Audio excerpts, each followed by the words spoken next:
Ang issue sa karon, tuman nagid kadalom, halinsang nagsaylo ang merkado. Mga tao wala untat ang reklamo, nabudlayan tanan magbiho tungod sa kalayo sa merkado.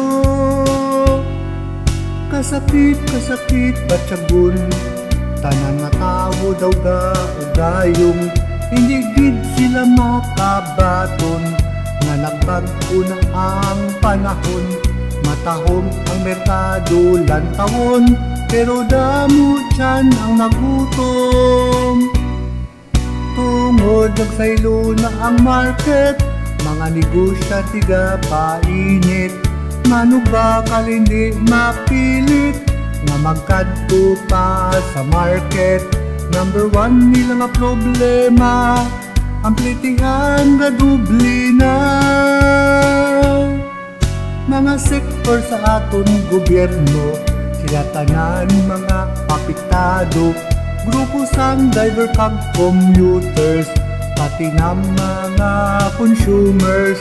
Ang sala nila nga desisyon, sa komente mo lang basahon. Tungod nagsaylo na ang market, mga negosyante painit, manubakal hindi mapilit, nga magkadto pa sa market. Number one nila nga problema, ang plitihan gadubli na.